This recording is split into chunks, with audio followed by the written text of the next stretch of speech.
मेरे प्रिय सनातन प्रेमियों, आप सभी को जय श्री कृष्ण।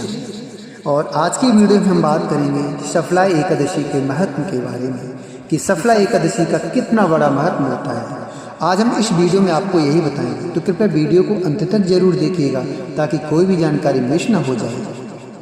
तो एक बार अर्जुन बोले, हे भगवान, पूष मास के कृष्ण पक्ष की एकादशी का क्या नाम है? उस दिन कौन सी देवता की पूजा होती है और उसकी विधि क्या है? यह सब आप मुझे विस्तार पूर्वक समझाइए।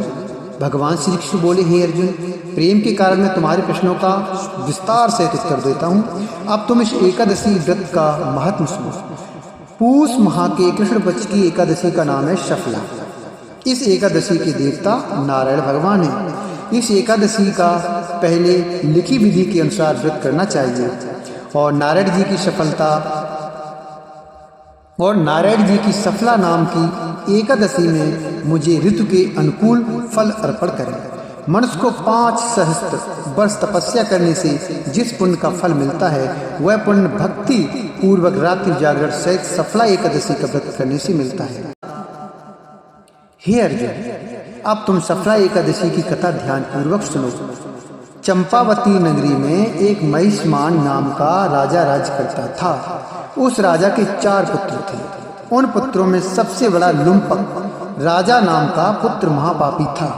वह हमेशा पर स्त्री गमन तथा वेश्याओं के यहाँ अपने पिता का धन व्यय किया करता था। वह सदैव देवता, ब्राह्मण, वैष्णववाद की निंदा किया करता था।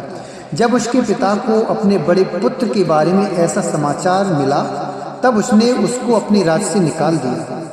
जब लुम्पक शब्द के द्वारा त्याग दिया गया, तब वह सोचने लगा कि अब मैं क्या करूं, कहाँ जाऊं? अंत में उसने रात्रि को पिता की नगरी में चोरी करने की ठानी। वह दिन में बाहर रहने लगा और रात को अपने पिता की नगरी में जाकर चोरी तथा अन्य बुरे कर्म करने लगा। रात्रि में वह जाकर नगर के निवासियों को मारता तथा कष्ट देता था। कुछ ही दिनों में उसने संपूर्ण नगरी को समाप्त कर दिया। प्रातः उसे पहरेदार पकड़ने पर भी राजा के भय से छोड़ देते थे। जिस वन में वह रहता था, वह भगवान को बहुत प्रिय था। उस वन में एक बहुत पुराना पीपल का वृक्ष था तथा उस वन को सब लोग देवताओं का क्रीड़ा स्थल मानते थे। इस जंगल में पीपल के वृक्ष के नीचे महापापी लुम्पक रहता था। कुछ दिनों के बाद पूष माह के कृष्ण पक्ष की 10वीं के दिन वह वस्त्रहीन होने के कारण शीत के मारे मूर्छित हो गया। शीत के कारण रात्रि को अर्थात ठंड की वजह से वह रात्रि को न सो सका और उसके हाथ पैर जकड़ गए। उस दिन वह रात्रि उसे बहुत बड़ी कठिनता से बीती, परंतु सूर्य नारायण के उदय होने पर भी उसकी मूर्छा न गई। सफला एकादशी के मध्याह्न तक वह दुराचारी मूर्छित ही पड़ा रहा। जब सूर्य की गर्मी से उसे कुछ गर्मी मिली, तब उसे होश आया और अपने स्थान से उठकर गिरते पड़ते वन में भोजन की खोज में चल पड़ा। उस दिन वह जीवों को मारने में असमर्थ था, इसलिए जमीन पर गिरे हुए फलों को लेकर पीपल के वृक्ष के नीचे आया।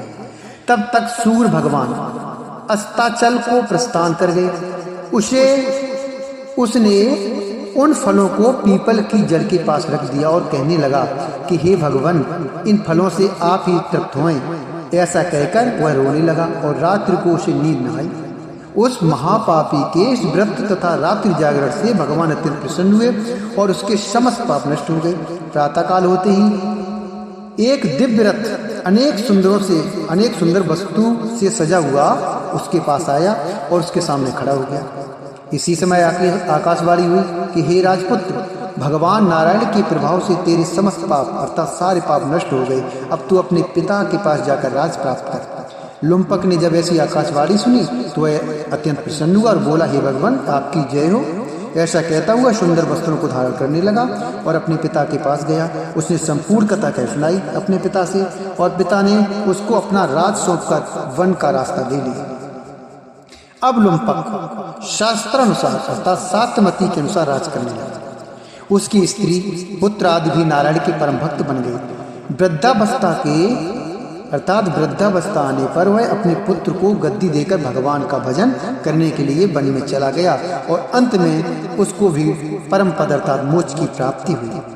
तो ये कथा थी सफला एकादशी की और मैं आशा करता हूँ मेरे प्रिय सनातन प्रेमियों, यह कथा और ये सफला एकादशी का जो महत्व था आप लोगों को जरूर पसंद आया होगा।